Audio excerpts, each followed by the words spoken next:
नमस्कार दोस्तों, स्वागत है आपका आयुर्वेदा इंडिया में। मैं कविता रावल, आपकी दोस्त, एक बार फिर हाजिर हूँ आपके पास कुछ अच्छी और महत्वपूर्ण जानकारी लेकर। दोस्तों, आज हम आपको बताने जा रहे हैं कि यदि आपको काली खांसी हो जाती है या नॉर्मल भी आपको खांसी होती है तो उसका इलाज आयुर्वेदिक तरीके से या घरेलू तरीके से आप कैसे कर सकते हैं, यही आज हम आपको बताएंगे। लेकिन उससे पहले हम चाहेंगे कि आप चैनल को सब्सक्राइब कीजिए, लाइक कीजिए, शेयर कीजिए और बेल आइकन को क्लिक करना ना भूलिए।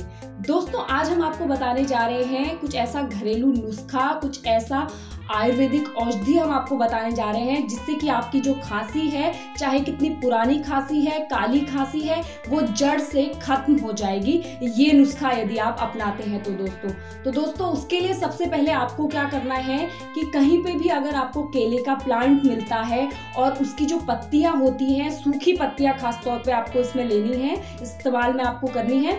तो सूखी पत्तियां, यदि किसी केले का जो पेड़ होता है उसमें पत्तियां सूख जाती है तो आपको वो पत्तियां लेनी है, यानी कि आप 2 पत्तियां, यानी कि उसकी बड़ी बड़ी 2 पत्तियां अगर आप ले लेते हैं तो उससे आपको हम आगे की विधि बताएंगे कि ऐसे आपको करना है। पहले आपको वो 2 पत्तियां लेकर आनी है। दोस्तों, काफी उसमें धूल जमी रहती है क्योंकि बाहर यदि कोई प्लांट होता है तो धूल जमी होती है। तो ये जो औषधि आप बना रहे हैं इसके लिए पूरी सफाई चाहिए, पूरा साफ होना बहुत जरूरी है। तो पहले आप उन पत्तियों को पानी में डाल के धो ले दोस्तों अच्छी तरीके से, ताकि उसका सारा जो डर्ट है वो बाहर निकल के आ जाए। तो ये आपको पहले करना है और उसके बाद आपको उसको धूप में सुखाना है। कोई भी साफ सुथरा प्लास्टिक का या कोई भी सूती कपड़ा आप नीचे बिछा ले, साफ सुथरा होना चाहिए क्योंकि देखिए आप ये औषधि बना रहे हैं तो साफ सुथरा होना बहुत जरूरी है। तो आप उसे बिछा ले और किसी हल्के सूती कपड़े से जो साफ हो उससे उसकी पत्तियों को आप पोंछ लीजिए दोस्तों और धूप उसे दिखा दीजिए। तो धूप में कुछ देर रखने के बाद वो पत्तियां सूख जाएंगी, जल्द से जल्द वो सूख जाती हैं क्योंकि ऑलरेडी वो सूखी हुई होती है तो वो जल्द ही सूख जाती है। तो उसके बाद आपको क्या करना है, अगर आपकी ऐसी व्यवस्था है, यदि आप गांव घर में रहते हैं, कोई ऐसा व्यवस्था है कि आप आग जला सकते हैं या आग आपके वहां जलती है, तो आप उसकी मदद से क्या कर सकते हैं, उन पत्तियों को आपने जलाना है दोस्तों। लेकिन क्या होता है कि कहीं पे ये व्यवस्था नहीं होती है, आग की व्यवस्था नहीं होती है, लकड़ियों की ऐसी व्यवस्था नहीं होती है, तो आपको क्या करना है, घर पर ही अपने गैस पे उन पत्तियों को पहले जलाना है क्योंकि उन पत्तियों जो वो जलती हैं उसकी राख ही औषधि होती है। जी हाँ दोस्तों, तो आपको पहले तो सबसे पहले ध्यान रखना है कि आपका जो किचन है वो बिल्कुल साफ सुथरा होना चाहिए, यानी कि जो गैस है जिसमें आप उन पत्तियों को जलाएंगे उसके नीचे प्रॉपर तरीके से सफाई होनी चाहिए, पूरा साफ सुथरा होना चाहिए,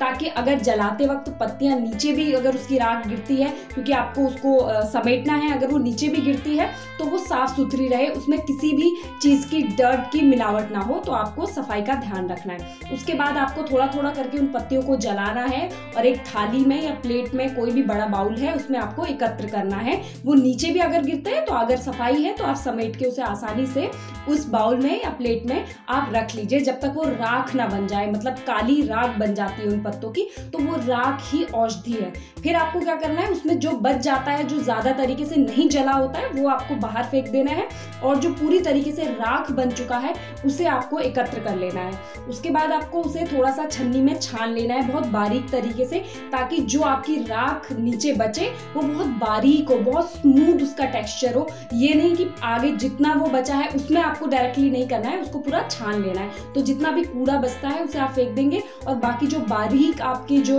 राख बनकर तैयार होती है वो आपकी औषधि है दोस्तों। जी हाँ दोस्तों, किसी भी तरीके की खांसी हो, बुजुर्गों को, अक्सर बच्चों को भी बहुत ज्यादा खांसी हो जाती है, तो आप ये उपयोग में ला सकते हैं। तो ये इसका गारंटीड इलाज है, ये घरेलू इलाज है, आयुर्वेदिक इलाज है, तो ये बहुत ज्यादा रामबाण औषधि है। उसके बाद आपको क्या करना है, क्योंकि आपने 2 पत्ते लिए थे तो ये कम से कम 25 ग्राम तक यदि बनता है, ये अंदाजन है कि 25 ग्राम में, उससे ज्यादा भी ये बन गया तो अंदाजन है। तो अगर 25 ग्राम मान लीजिए आपका राख बन गया है तो उस पर आपको क्या करना है, उसके बाद एक बाउल में उसे ले लेना है। जो आपकी राख बनती है, स्मूथ राख जो आपको मिली है, उस पर आपको 1 पाव शहद मिलाना है। जी हाँ दोस्तों, 1 पाव के करीब आपको शहद मिलाना है।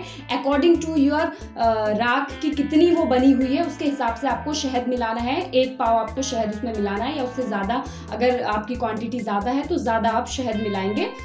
इतनी अच्छी कंसिस्टेंसी आपको बनानी है कि वो अच्छा सा थिक पेस्ट बन जाए अच्छा सा। फिर आपको क्या करना है, एक बर्नी में शीशे की जार हो चाहे कुछ भी कांच का बर्तन हो, आपको उसमें उतार लेना है उसे, क्योंकि वो आपका सालों साल चलेगा। जब भी आपको खांसी होती है आप 1-2 चम्मच दिन भर में उसे उपयोग में ला सकते हैं। ये 1 साल से भी ज्यादा आपका चलता है। आप आराम से उसे रख के रखिए। जब भी आपको खांसी होती है या घर में किसी बच्चे को, बुजुर्ग को होती है, तो आप इजीली उसे खिला सकते हैं। 1 साल के बच्चे, 1 साल से ऊपर या 1 साल के बच्चे तक को भी आप ये जो आपने पेस्ट बनाया है ये चटा सकते हैं दोस्तों। इसमें कोई हानि नहीं है, क्योंकि आयुर्वेदिक औषधि जो होती है यदि वो आपके शरीर को फायदा नहीं पहुंचा रही है तो नुकसान भी कतई नहीं पहुंचाती है। इसीलिए ये बहुत सेफ साइड है। तो आपको बहुत आसानी होगी यदि आप इसका इस्तेमाल करते हैं। कितने आसान तरीकों से ये बन जाता है, घर पे आप इजीली इसे बना सकते हैं। तो आप दोस्तों अगर अच्छा लगा ये आपको तो आप इसका यूज कीजिए, ताकि आपकी कोई भी खांसी हो जो पुरानी चली आ रही है सब ठीक हो जाता है। ये गारंटीड इसका इलाज होता है दोस्तों।